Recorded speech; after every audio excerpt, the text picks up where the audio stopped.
Good evening दोस्तों। आज जो हम लोग लेक्चर पढ़ने चल रहे हैं वो DDU Gorakhpur university, Siddharthnagar university और न्यू एजुकेशन पॉलिसी के अकॉर्डिंग जितने भी यूनिवर्सिटियाँ इस बार पेपर कंडक्ट कराने जा रही हैं उनके लिए ये इम्पॉर्टेंट क्वेश्चन है।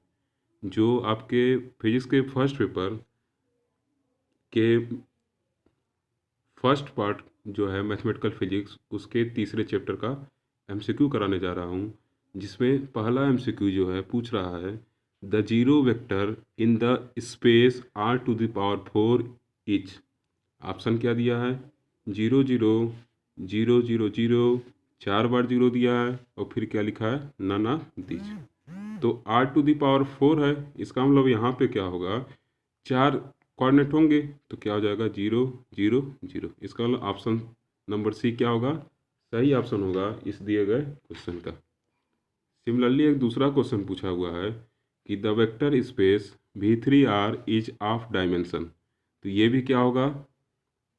V3R लिखा हुआ है, इसका मतलब इसमें भी जो कोऑर्डिनेट होंगे वो भी क्या होंगे? 3 कोऑर्डिनेट होंगे। तो क्या 3 नंबर आएगा तो क्या हो जाएगा? इसका भी ऑप्शन नंबर सी सही हो जाएगा। उसी तरीके से अगर आगे हम बढ़ते हैं तो फिर पूछा हुआ है एक अगला क्वेश्चन है the dimension of vector space C2R। इसमें देखिए 2 यूज किया हुआ है यहाँ पे, तो इसका जो डायमेंशन होगा क्या होगा? फर्स्ट ऑप्शन हो जाएगा 2।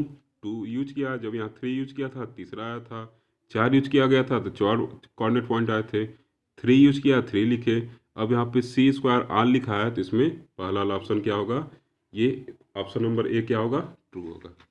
इसी तरीके से चौथा ऑप्शन जो लिखा हुआ है कि the basis vector is linearly independent linear span, फिर तीसरा लिखा है both A and B and none of this. तो ये आपको पता है बेसिक वेक्टर का डेफिनेशन से कि वो क्या होते हैं? लीनियरली इंडिपेंडेंट होते हैं और लीनियर स्पान भी होते हैं। इस वजह से जो ऑप्शन नंबर सी होगा हम लोग का क्या होगा?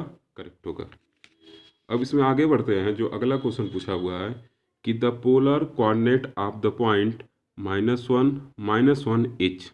इसका मतलब ये जो दिया गया इन्फॉर्मेशन हमको है, कार्टेशियन इन्फॉर्मेशन दिया गया है। अब इससे हमको कहाँ बढ़ना है? इससे हमको पोलर कोऑर्डिनेट को फाइंड आउट करना है।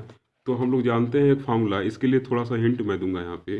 एक फार्मूला हम लोग पढ़े हुए हैं कि रिलेशन क्या होता है कार्टेशियन कोऑर्डिनेट में और पोलर कोऑर्डिनेट में, जो हम लोग क्लास में डिस्कस किए थे। तो ये हम लोग पाए थे कि x equal to R cos theta and y equal to R sine theta.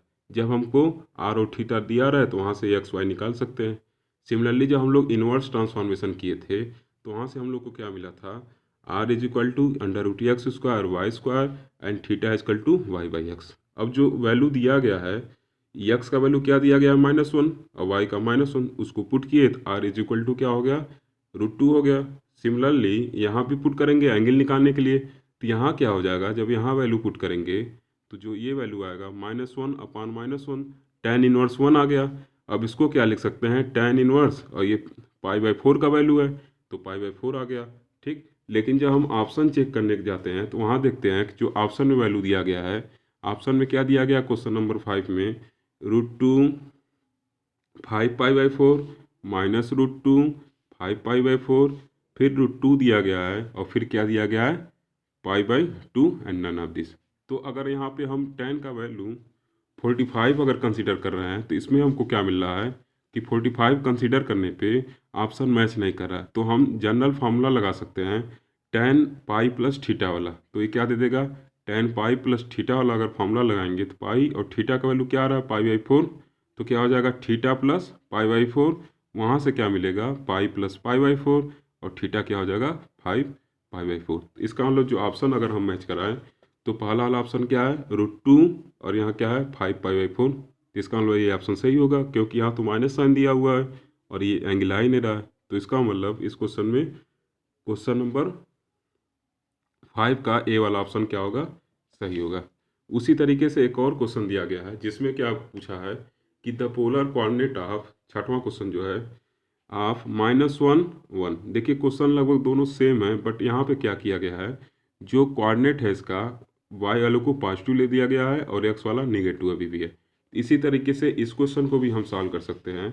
जब इसको सॉल्व करेंगे तो आर का वैल्यू तो सेम आएगा, एक्स का -1 का स्क्वायर +1 होगा और वाई प्लस में है तो उसका स्क्वायर +1 ही होगा। तो इसके लिए क्या हो जाएगा, आर इज इक्वल टू -1 का स्क्वायर और फिर 1 का स्क्वायर।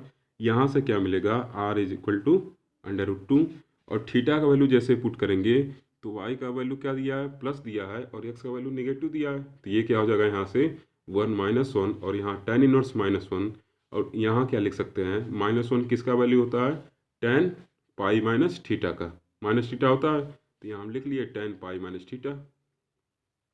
ठीक, अब इस चीज़ को आगे लिख सकते हैं पाई माइनस π/4, तो यहाँ से क्या हो जाएगा, theta equal to 3 π/4।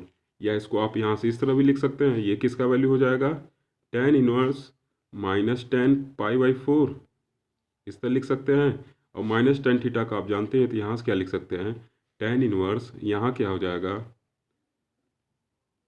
tan pi minus π/4, ये इसका वैल्यू हो गया।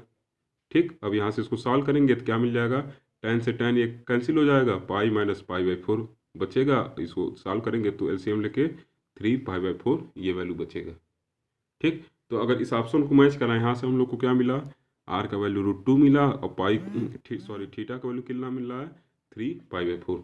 अब अगर क्वेश्चन में दिए गए क्वेश्चन में ऑप्शन को अगर मैच कराएं तो उसमें कौन सा ऑप्शन मिल रहा है, छठवें क्वेश्चन में जो हम लोग का ऑप्शन नंबर सेकेंड मिल रहा है, तो सेकेंड वाला क्या होगा, सही ऑप्शन होगा।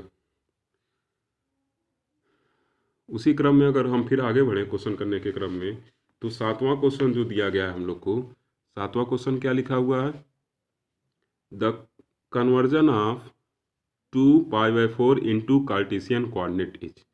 देखिए ये वैल्यू दिया गया है, ये क्या हो गया हमारा आर हो गया, ये क्या हो गया थीटा हो गया, मतलब पोलर कोऑर्डिनेट में दिया गया है, इसको किस में कन्वर्ट करना है, कार्टेशियन कोऑर्डिनेट में कन्वर्ट करना है। तो इनवर्स ट्रांसफॉर्मेशन वाला लॉ हम लगा के उसमें कन्वर्ट कर सकते हैं।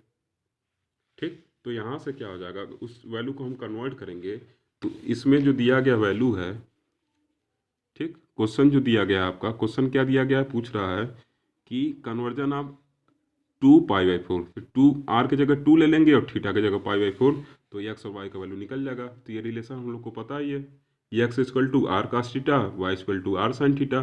तो आर की जगह 2 ले लिए, थीटा की जगह π/4, जब इसको सॉल्व करेंगे तो √2 दोनों का वैल्यू आएगा एक्स वाई का। तो क्वेश्चन नंबर 7 में जो ऑप्शन नंबर कौन सा है, बी वाला, वो क्या होगा, करेक्ट होगा। ये बी वाला ऑप्शन आपका करेक्ट आंसर होगा। ठीक, अब इसी तरह से क्वेश्चन नंबर 8 अगर हम लगाएं, क्वेश्चन नंबर 8 क्या कर रहा है कि area of triangle with vertices r1 θ1, r2 θ2, r3 θ3 in polar form is.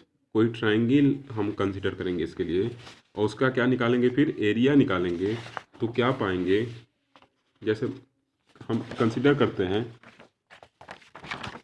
ये ट्राइंगल हम कंसिडर कर लिए, इसमें क्या कंसिडर कर रहे हैं कि इसके वर्टिसेस r1 θ1, r2 θ2, r3 θ3। ठीक, और एरिया ऑफ ट्राइंगल का हमको फार्मूला पता ही है, एरिया ऑफ ट्राइंगल का फार्मूला 1/2, ए और बी अगर उसके दो साइड्स हैं और उसके बीच का एंगल थीटा है तो साइन थीटा इस तरह निकाला जाता है। ठीक, तब यहाँ से क्या कर लिए, r1 θ1, r2 θ1 निकाल लिए। अब एक फर्स्ट एंगल कंसिडर करेंगे जो क्या होगा, हम लोग का पहला वाला ट्राइंगल जो होगा, इसमें क्या होगा, इसमें area of triangle A D B, triangle A D B, तो यहाँ से देखिए क्या हो जाएगा, half A D into B D, A D into B D, और इसके बीच का एंगल क्या होगा, तो जब ये एंगल आपका कितना है, θ1 है, इसका कोऑर्डिनेट θ1 लिखे हैं, और ये एंगल कितना आपका θ2 है पूरा यहाँ से यहाँ तक, क्योंकि कोऑर्डिनेट θ2 है, और ये क्या है r2 है, ये क्या है r1 है, ये r2 है। ठीक, तो जो ये एंगल होगा इन दोनों वर्टिसेस के बीच जो एंगल, ये वाला एंगल क्या हो जाएगा, θ2 माइनस θ1। ठीक, उसको यहाँ पुट कर दिए हैं। उसी तरीके से ट्राइंगल बी डी सी का निकाले हैं, इसमें भी वैल्यू पुट कर दिए हैं। बी डी सी का जब निकालेंगे हम बी डी सी, तो क्या हो जाएगा, हाफ, और फिर इसका एरिया निकालना है तो ये वर्टिसेस चाहिए r2 इंटू r3, और फिर ये एंगल देखिए कितना है, ये एंगल θ2 है, ये एंगल कितना है, θ3 है, तो इसके बीच का एंगल क्या हो जाएगा, θ3 माइनस θ2, तो ये दो ट्राइंगल निकल गया। अब तीसरा निकालना है इसमें हम ए डी सी, ये वाला ट्रायंगल निकालना है। तीसरा ट्रायंगल जो निकालना है ए डी सी।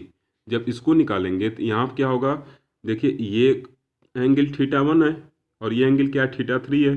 तो ये एंगल क्या हो जाएगा, जो ये बीच का एंगल होगा कितना हो जाएगा, θ3 माइनस θ1। तो फिर वर्टिसेस का मल्टीप्लाई करके एंगल को साइन के साथ लिख देते हैं। तो यहाँ पे एंगल क्या होगा, half r1 r3 sign θ3 minus θ1। ठीक, ये एंगल निकल गया। अब अगर हम इसको चाहें, जो दिए गए एंगल है उनको आपस में सब्सट्रैक्ट करके हम ट्रायंगल का एरिया निकाल सकते हैं। ठीक, तब उसको हम घटा के देखेंगे। मैं ऑलरेडी पहले से घटा के रखा हूँ, उसी को मैं दिखा देता हूँ। देखिए, जब इसका एरिया निकालेंगे तो अब इसका एरिया निकालना हमको, जो ट्रायंगल सॉल्व किया हम लोग। तो यहाँ से क्या हो जाएगा, यहाँ से देखिए, अब एरिया निकालने के लिए क्या करेंगे, जो हम लोग एरिया फाइंड आउट किए हैं, ये कौन सा एरिया है, ये वाला पूरा एरिया फाइंड आउट किए हैं। ठीक, ये वाला फाइंड आउट किए हैं और ये वाला पूरा फाइंड आउट किए हैं। तो इसमें से क्या करेंगे, अगर इन दोनों एरिया को, इस एरिया को और इस वाले एरिया को आपस में जोड़ के और इस वाले एरिया को हम क्या करें, घटा दें, तो हमारा क्या होगा, इस वाले ट्रायंगल का एरिया निकल जाएगा। किस वाले ट्रायंगल का, ए बी सी वाले ट्रायंगल का एरिया निकल सकता है। तो उस चीज़ को हम लोग यहाँ पे किए हैं। Area of triangle A B C के लिए देखिए क्या यूज किए हैं, triangle A D B plus triangle B D C, और उसमें से इतना ट्रायंगल घटा दिए हैं, सबका वैल्यू निकाले हैं, ये सॉल्व किए हैं। तो सॉल्व करने पे क्या आ रहा है आंसर, सॉल्व करने पे जो क्वेश्चन में वैल्यू दिया गया है उसमें कौन सा ऑप्शन मैच कर रहा है, ऑप्शन नंबर, ये आपका जो 8वां क्वेश्चन है इसमें ऑप्शन नंबर बी क्या कर रहा है, मैच कर रहा है। ठीक, तो ऑप्शन नंबर बी क्या होगा, सही होगा। अब देखिए, ये पूछ रहा है क्वेश्चन है कि क्वेश्चन नंबर 9 पूछा हुआ है कि अगर कोई पॉइंट है 2 -3 -4 तो लाइज इन द ऑक्टेंट, किस ऑक्टेंट में लाई करेगा। तो अगर हम मान लीजिए इस तरह बना रहे हैं, कोई एक हम पहलू पार्ट ही कंसीडर कर ले, तो क्या होगा, पहलू पार्ट अगर कंसीडर करते हैं यहाँ पे, तो इसे कंसीडर कर रहे हैं, एक्स वाई जेड एक्सिस ले रहे हैं अपना, ये एक्स हो गया, ये वाई, ये जेड एक्सिस हो गया। तो यहाँ पे क्या होगा, अब इस पहलू पार्ट बनाएं, ठीक, इसको क्या मान ले रहे हैं, ओरिजिन मान ले रहे हैं। तब यहाँ से अगर ड्रा करते हैं हम,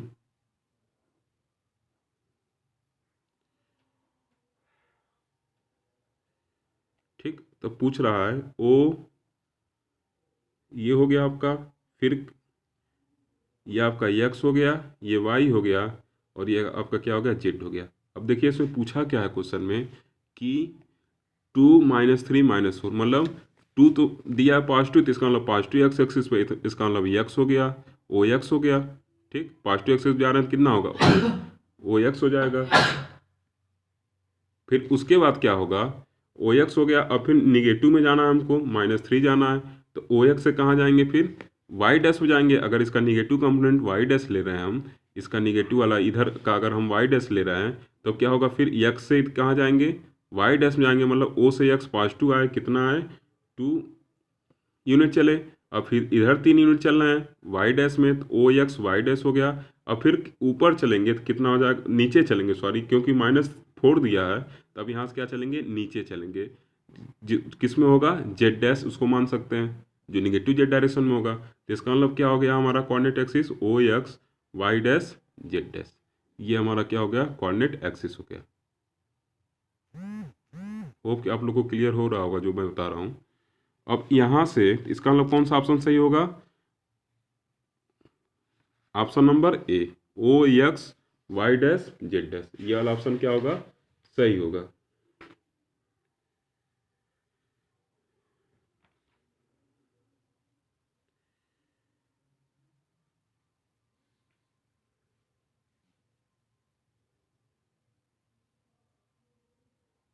ठीक, अब आगे देखिए, अगला क्वेश्चन जो पूछा है, पूछ रहा है कि उसका डॉट डॉट लिखा है, is a system which used 1 or more number और or coordinates to uniquely determine the position of point. तो ये तो आप लोग जान ही रहे हैं, कोऑर्डिनेट सिस्टम हम लोग यूज करते हैं इसमें, बाइनरी सिस्टम तो यूज नहीं करेंगे, वेक्टर सिस्टम यूज नहीं करते हैं, यूक्लिडियन ज्योमेट्री यूज नहीं करते हैं, यूक्लिड ज्योमेट्री। तो कौन सा होगा, आपका कोऑर्डिनेट सिस्टम पहला वाला ऑप्शन होगा। ठीक, आगे अगर कुछ क्वेश्चन को और देखते हैं तो देखिए अगला क्वेश्चन जो है हमारा हम लोग क्या है, द जो अगला क्वेश्चन इसमें दिख रहा है वो आपका ये क्वेश्चन देखिए, question number 11, which of the following represents x coordinate in 1 2 3। तो यहाँ कौन सा एक्स कोऑर्डिनेट रिप्रेजेंट करेगा, एक्स वाई जेड इसी तरह लिखा जाता है, तो एक्स के इक्विवेलेंट क्या आ रहा है यहाँ पे 1 आ रहा है, इसका मतलब पहला वाला ऑप्शन सही होगा। ठीक, ये देखिए अब 12वां क्वेश्चन क्या कर रहा है, the Cartesian system is also called, ये क्लास में बताया, ये रेक्टेंगुलर सिस्टम कहते हैं इसको। रेक्टेंगुलर कंपोनेंट में जो हम लोग सॉल्व करते थे a x a y a z, b x b y b z, तो वहाँ से क्लियर है ये चीज़ कि क्या है, ये आपका रेक्टेंगुलर कंपोनेंट होगा। फिर 13वां क्वेश्चन पूछ रहा है, a charge is placed in a square container, then the position of charge with respect to the origin can be found by spherical system, circular system, cartesian system, space coordinate system. तो obvious सी बात है कि क्या होगा, ये Cartesian system होगा, क्योंकि स्क्वायर शेप वाले कंटेनर रखा है। तो किससे फाइंड आउट करेंगे आप, इस वैल्यू को किससे फाइंड करेंगे, कार्टेशियन कोऑर्डिनेट सिस्टम से ही फाइंड करेंगे। तो ये सी वाला ऑप्शन सही होगा। फिर देखिए पूछा 14वां question, the scalar factor of Cartesian system is unity, state true oblique false, मतलब